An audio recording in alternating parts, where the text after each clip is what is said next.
వందనాలండి. కొన్ని ఆత్మీయ విషయాలు చెప్పాలనే ఆలోచనతో వచ్చాను. ఏమంటే ఒక రోజుకి 24 గంటల సమయం. 24 గంటల్లో 12 గంటలు మాత్రమే సమయాన్ని సూచిస్తుంది. అలారం చూసుకుంటే సమయం 12 గంటలు మాత్రమే ఆ నంబర్ ఉంటుంది అక్కడ. 12 అనేది పరిపూర్ణతకి గుర్తుగా ఉంటుంది. అంతేకాకుండా యేసయ్యకి శిష్యులు కూడా 12 మంది. మరొక విషయం, ఈ 12 గంటలు అంటే ఉదయం నుండి సాయంత్రం వరకు 12 గంటలు, లేదా రాత్రి నుండి ఉదయం వరకు 12 గంటలు. ఇట్లా ఒక 12 గంటల సమయానికి ఎవరి ఆత్మను వారు సిద్ధపరచుకోవాలి. ఎందుకంటే ఈ లోకంలో సగం జీవితం అయితే లైఫ్ లాంగ్ ఉండేది ఇక పరిపూర్ణంగా దేవుని దగ్గర. ఈ సగం జీవితం పర్ఫెక్ట్గా ఉంటే మిగిలిన సగానికి వెళ్ళిపోవటం కరెక్ట్, తేలికగా ఉంటుంది. ఒక 12 గంటల సమయానికి ఆత్మని శరీరాన్ని అన్నిటిని సరి చేసుకుంటే, పాపాలను కడుక్కుంటా, తలలో ఆలోచనలు సరి చేసుకుంటా ఉంటే ఇక 24 గంటల సమయానికి అంటే పగలు కరెక్ట్గా వెలుగులో ఉన్న వాళ్ళకి చీకట్లో ఉండటం పెద్ద కష్టం కాదు. ఇప్పుడు చీకట్లో ఉన్న వాళ్ళకి వెలుగులో ఉండటం కష్టం కాదు, అట్లా ఉంటుంది. ఈ పగలంతా లోకం వైపు చూస్తా, విస్తారమైన ఆలోచనలు ఉంటా, వాటన్నిటిని కోరుకోకుండా ఒక చచ్చిన స్థితిలో మనసు ఏది పొందుకోకుండా, ఇది కావాలి అది కావాలని అనుకోకుండా, ఏది అవసరమో, నాకు యేసయ్య ఏది ఇస్తాడో అది మాత్రమే ఉంటే చాలు అనే మనసుతో ఉంటే అప్పుడు విస్తారమైన దీవెనలు యేసయ్య ఇస్తూ ఉంటాడు. అట్లా కాదు, నాకు ఈ ఒక్కటి కావాలి, నేను ఇది కొనుక్కోవాలి అది కొనుక్కోవాలని విలాసవంతం గురించి మాట్లాడితే, లోకంలో గొప్పగా కనపడాలని ప్రయాసపడితే అంతకంతకీ తక్కువ స్థితిలో కనపడతారు. అంటే తను తాను హెచ్చించుకొనివాడు తగ్గించుకునేవాడు హెచ్చించబడును. ఈ పద్ధతి అక్కడ కనపడుతుంది. కాబట్టి ఎప్పుడు తగ్గించుకొని కనపడ్డారు అంటే వాళ్ళ జీవితం హెచ్చించబడతా ఉంటుంది. కుటుంబంలో ఎవరికి లేనన్ని దీవెనలు వస్తూ ఉంటాయి ప్రార్థనా జీవితంతో. ఇంకా ఇట్లా కనపడకుండా ఇట్లా ఏదో చూపిస్తా వీడియో తీయటం అంటే మాటలు ఉపయోగపడితే చాలు. దేవుని మాటలు ఎవరు మాట్లాడుతున్నారు అనేది కనపడాల్సిన పని లేదు. దేవుని ఇచ్చిన తలంపులు ఎవరి వద్దకు చేరాలో వాళ్ళ వద్దకి, దాన్ని శ్రద్ధగా వినే వాళ్ళ వద్దకి చేరితే చాలు. ఇంకోటి 12 గంటల సమయం గురించి చెప్తున్నాను కదా. కరెక్ట్గా ఒక రౌండ్ సర్కిల్లో నిలువుగా కరెక్ట్గా సగానికి ఒక గీత గీస్తే ఇటు సగం ఏ స్థితి కలిగి ఉంటే అదే స్థితి ఇటు వెళ్ళాలి అంటే కరెక్ట్గా ఇటు ఫోల్డ్ అయిందనుకోండి, ఒక పేపర్ ఉంటుంది.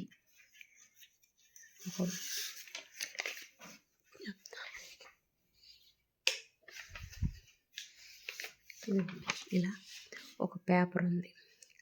ఈ మధ్యలో కరెక్ట్గా ఒకే స్థితి కలిగి ఉన్నప్పుడు దాన్ని ఇట్లా ఫోల్డ్ చేస్తే ఇట్లా సమానత్వం వచ్చేస్తుంది.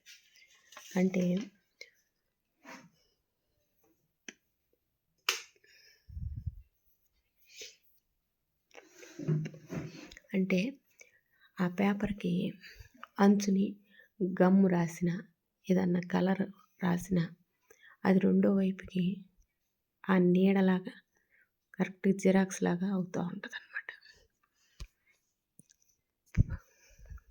కాబట్టి ఈ పాపపు నీడ అనేది రాత్రి సమయంలో ఉండకుండా చూసుకోవాలి.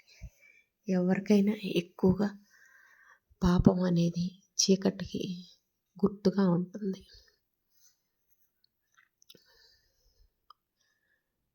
కాబట్టి ఎవరికి వారు ఎవరి ఆత్మను వారు సరి చేసుకోవాలి.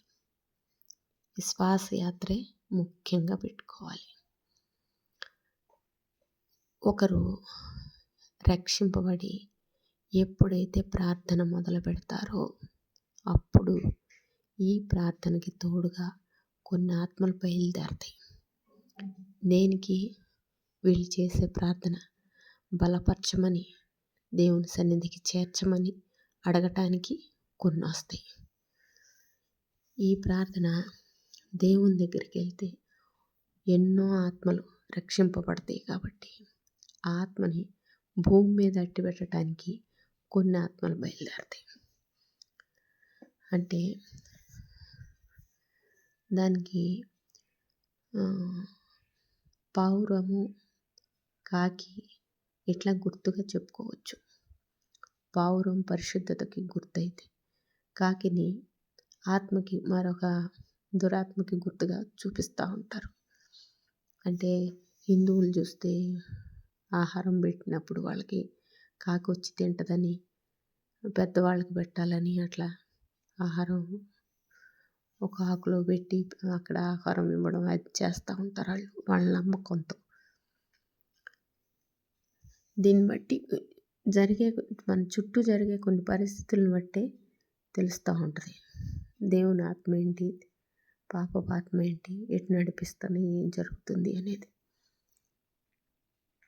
అయితే ప్రతి ఒక్కరూ ఒక అబ్జర్వేషన్, ఒక గమనం లేని స్థితి వల్ల ఇట్లా ఆ పాపం అనే తుఫాన్లోనే కొట్టుకుపోతున్నారు. మనోనేత్రాలకి గురుడితనం వస్తుంది అన్నమాట. దేవుని తెలుసుకొని వాళ్ళకి ఒక గుడ్డితనం ఉంటుంది. కళ్ళ ముందు ఎవరన్నా మాట్లాడుతుంటే వాళ్ళ మాటల్లో అంతర్యం గ్రహించుకోలేరు. మరి వీళ్ళు చేయవలసిన పని తెలుసుకోలేరు, చేయకూడనివి తెలుసుకోలేరు, పలకకూడనివి, చూడకూడనివి, ఇటువంటివన్నీ గ్రహింపు ఉంటాయి. కానీ ఈ 2 అనే సింబల్ మాత్రం ముందుంటుంది. ఒకటి ఆ పని చేయటానికైతే, ఒకటి వెనక్కి లాగటానికి. అది ఎట్లా అంటే దేవుడు ముందుగా ఒక ఆత్మ బయటికి ఎప్పుడైతే వస్తుందో అప్పుడు నాసికా రంధ్రంలో గాలి ఊదినప్పుడు నరుడు జీవాత్మగా మారతాడు. కడుపులో ఆ తల్లి కదలికలను బట్టి కానీ, తన శ్వాసను బట్టి కానీ ఎట్లయినా లోపల ఆ బిడ్డ కదులుతూ ఉంటుంది.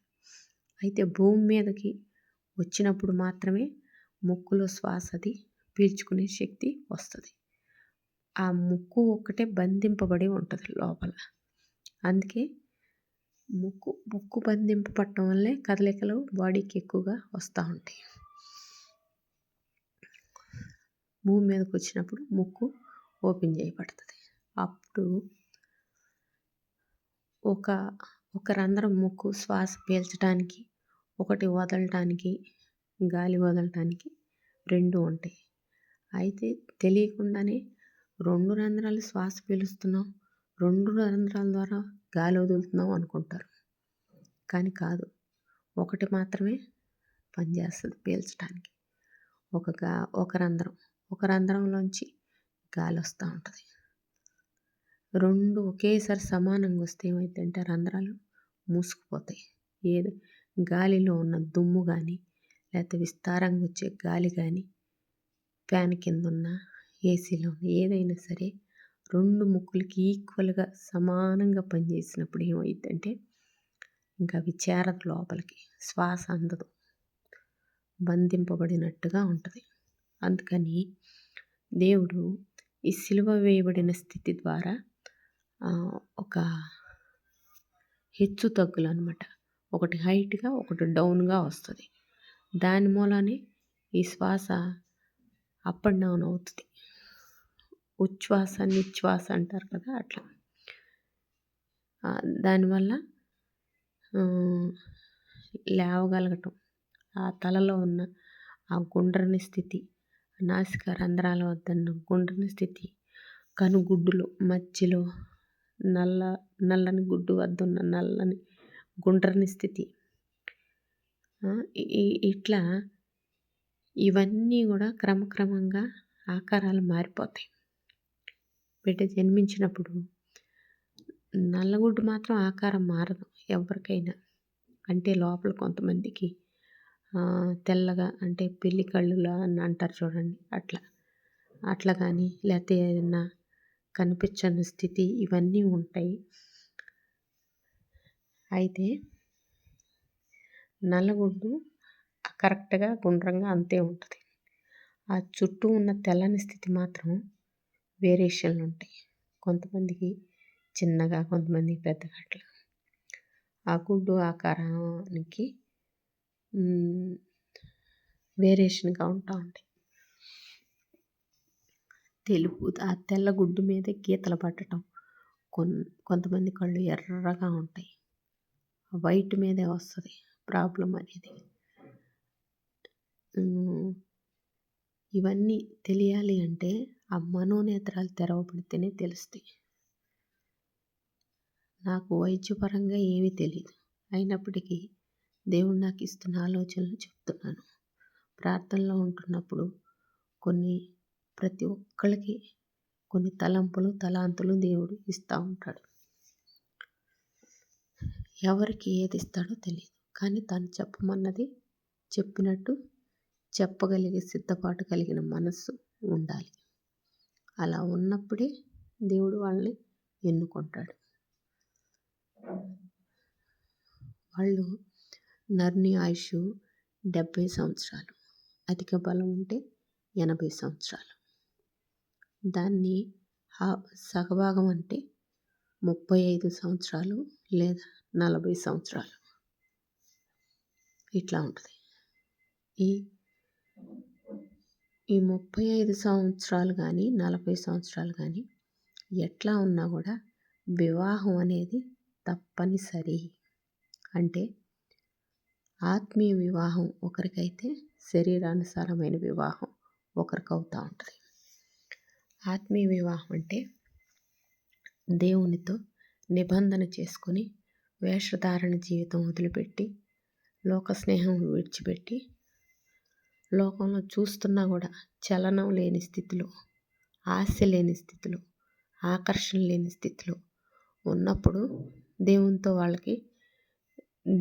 అంటే మళ్ళీ వేరే అర్థం కాదు, దేవుని బిడ్డలుగా వధువు సంఘంతో వివాహం జరుగుతున్నట్టుగా ఆ సంఘంలో వీళ్ళు ప్రవేశం పొందుకుంటారు. పెండ్లి కుమారుడుగా దేవుడు వచ్చినప్పుడు రాకడ సమయంలో ఆ వధువు సంఘంలో ఎవరైతే ఉన్నారో వాళ్ళందరూ ఎత్తబడతారు. ఆ వధువు సంఘానికి వెళ్ళాలి అంటే ఇక్కడ కొత్తగా రక్షణలోనికి వచ్చి ఒకళ్ళు ప్రార్థిస్తున్నప్పుడు వారిని నిజంగా దీవించమని వాళ్ళకంటే ముందుగా వెళ్ళి ఉన్న గాలిలోని ఆత్మలు సపోర్టు, ఒక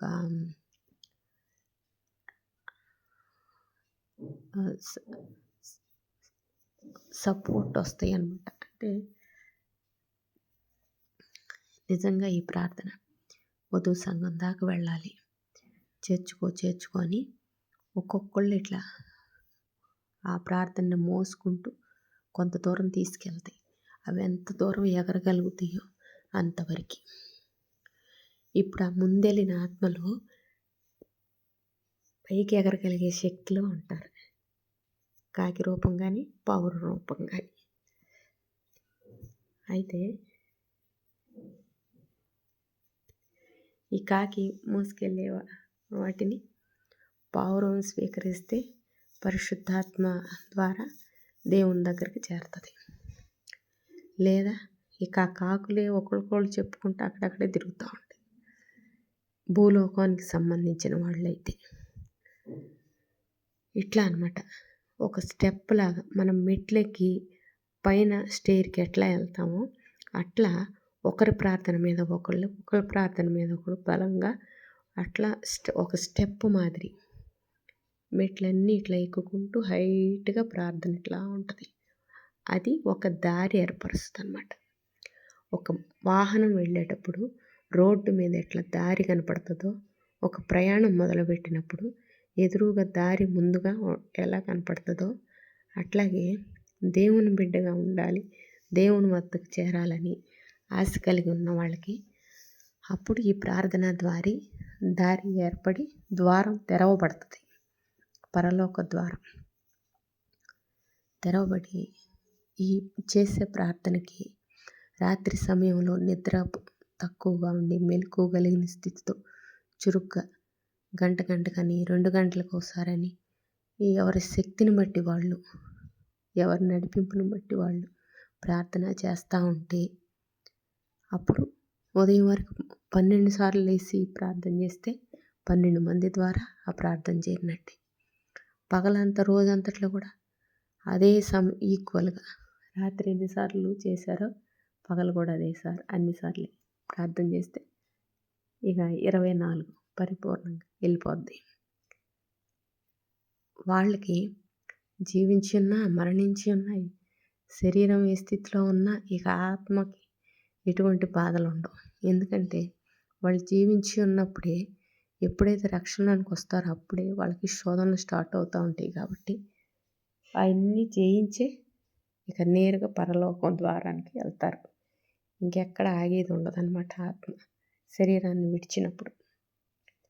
ఇది నాకు తెలిసిన విషయాలు. అయితే మరికొన్ని విషయాలు కూడా ఉన్నాయి, చెప్పగలిగినంతసేపు చెప్తూ ఉంటాను.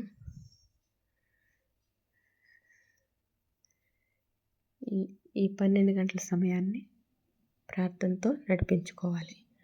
అంటే రోజంతా పని మానేసి ఇక అచ్చగా ప్రార్థనలో కూర్చుంటే మరి చదువుకి వెళ్ళే వాళ్ళు ఎట్లా వెళ్తారు, ఉద్యోగాలకు వెళ్ళే వాళ్ళు ఎట్లా వెళ్తారు, లేకపోతే పనికి వెళ్ళే వాళ్ళు ఎట్లా వెళ్తారు, ఇలా ఆలోచనలు వస్తూ ఉంటాయి. మరి పగలంతా చేసిన పనికి సరిపోయిన విశ్రాంతిగా ఉండాలి కదా, రాత్రి నిద్రపోకుండా ప్రార్థన చేస్తే ఎట్లా, ఇటువంటి సందేహాలు వస్తాయి.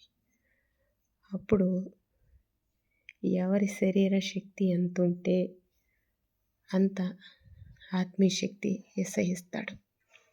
అంటే వారి శరీర స్థితిని బట్టి వాళ్ళు ఎంతసేపు ప్రార్థించగలరో, వాళ్ళు దేవుని బిడ్డగా ఎంతసేపు ప్రార్థనలో కొనసాగలరు అనేది నిర్ణయింపబడి ఉంటుంది. అసలు ఒక్క మాటలో చెప్పాలి అంటే ప్రతిదీ జరగబోయే విషయాలన్నీ ముందుగానే దేవుని సన్నిధిలో అక్కడ గ్రంథంలో అన్నీ లిఖింపబడి ఉంటాయి. వీళ్ళ చరిత్ర ఎంత, వీళ్ళు ఎన్ని సంవత్సరాలు ప్రార్థనలో ఉంటారు, నిజాయితీగా ఉంటారు.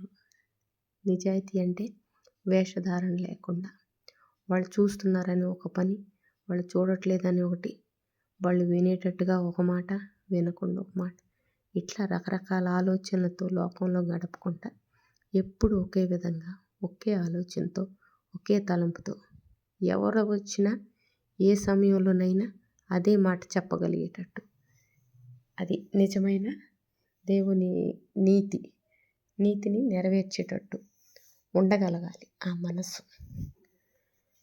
అప్పుడు వాళ్ళు దేవుని బిడ్డలుగా కొనసాగుతారు.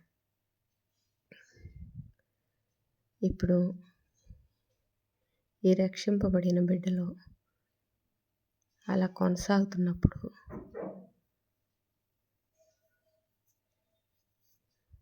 వాళ్ళ దగ్గరికి వస్తున్న దేవదూతలు కనపడతారు.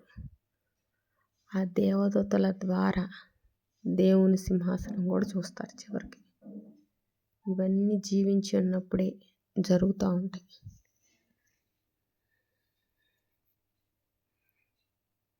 మరికొన్ని విషయాలు మాట్లాడతానండి. వందనాలు.